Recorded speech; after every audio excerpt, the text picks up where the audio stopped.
Picture it. You match on a dating app. The perfect date starts with dinner and a movie. A slice of pizza first, then the biggest superhero movie of the summer. In 3D, because you're worth it. Now picture that same date ending in a courtroom. Not a metaphorical courtroom, a real one. In Texas, over a movie ticket. Priced at exactly $17.31. This is the story of the most expensive cheap date in American legal history. So grab your popcorn and your 3D glasses because we have a story for you. Welcome to Legally Ridiculous. Austin, Texas, capital of the Lone Star State. The city where Richard Linklater filmed the 90s classic Dazed and Confused, where the original Texas Chainsaw Massacre was shot just up the road, and where Hollywood flies in every spring to premiere its films at South by Southwest. This is a town that takes its movies seriously, and its unofficial motto is, literally, keep Austin weird. And in 2017, Austin was about to live up to that motto in a courtroom. So let's start from the beginning of this tragic love story, because on paper, this was the perfect date.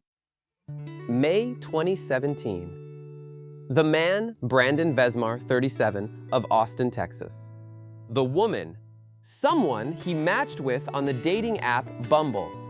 The date night details: pizza, then the superhero movie, Guardians of the Galaxy Volume 2, in 3D. The 3D part matters. That premium ticket is where our $17.31 comes from. They drive to the theater together, in her car. Remember that detail. The movie starts, and according to Vesmar, so does the texting. He says he asked her to stop and suggested she take it to the lobby. And she did go to the lobby, and then she kept going. Out of the lobby, out of the theater, into her car, and home. Leaving Vesmar with no date, no ride, and a very strong opinion about movie etiquette. Afterward, he called her and asked her to pay him back for the ticket. She refused. Her reasoning, as she later told reporters, he took her out on a date. That's how dates work. Vesmar disagreed with her version strongly. So strongly that he reached out to her younger sister. Why he did that depends on who you ask. His date says he was hunting down his money. Vesmar says money never came up. He just wanted the sister to pass along a message, call me back. And then he did the thing that put this story on the map. He filed a petition in Travis County Small Claims Court. The demand, $17.31, the exact price of one 3D movie ticket, to the penny. And the petition itself? It closed with a line for the ages. Quote, while damages sought are modest, the principle is important as defendants' behavior is a threat to civilized society, unquote. $17.31, and the fate of civilization.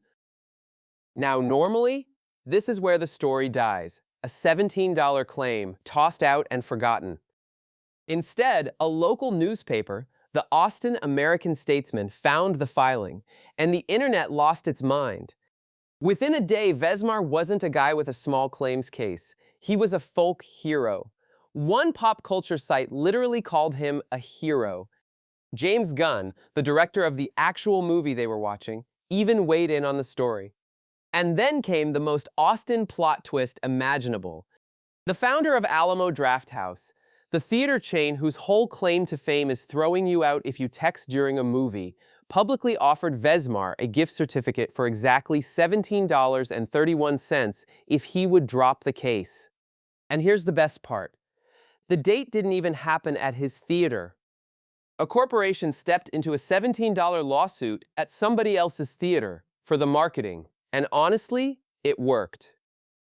But while the internet was celebrating, the other half of this story finally surfaced. The woman, who was never publicly named, and we're keeping it that way, found out about the lawsuit when a reporter called her. Her reaction, quoted in the press, "I'm not a bad woman. I just went out on a date." Her side was very different.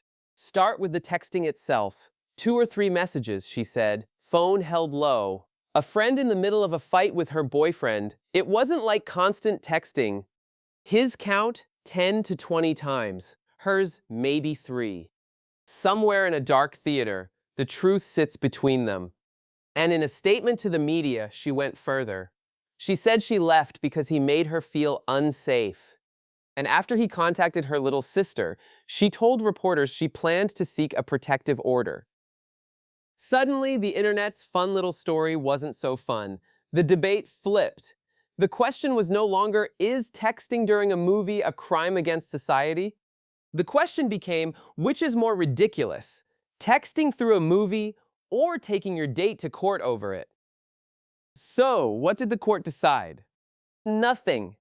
There was never a trial. There was never a verdict. There is no ruling in any public record that settles this case. Days after the story went viral, the Statesman reported the woman had paid him back for the ticket.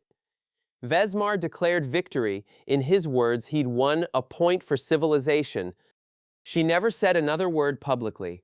No court ever ruled. The most viral lawsuit of 2017 didn't end with a bang or a gavel. It just evaporated.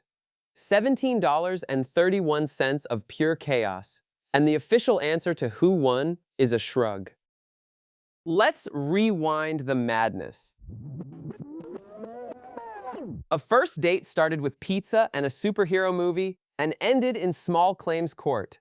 One man sued for the exact price of a 3D ticket, down to the 31 cents. He also lost his ride home because they took her car.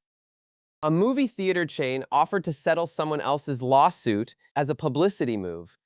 And a Hollywood director commented on a $17 court case about his own film. And after all of that, the hero worship, the backlash, the protective order talk, the case ended with no verdict, no trial, and no official winner. Just one man's word that he eventually got his $17 back. All real, all ridiculous.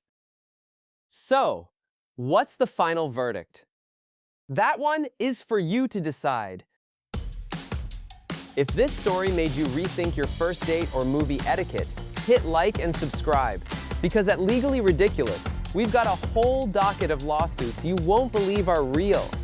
And tell us in the comments, whose side are you on? Team Refund or Team It's Just $17? And what's the pettiest thing you would actually take to court? We'll see you at the next hearing.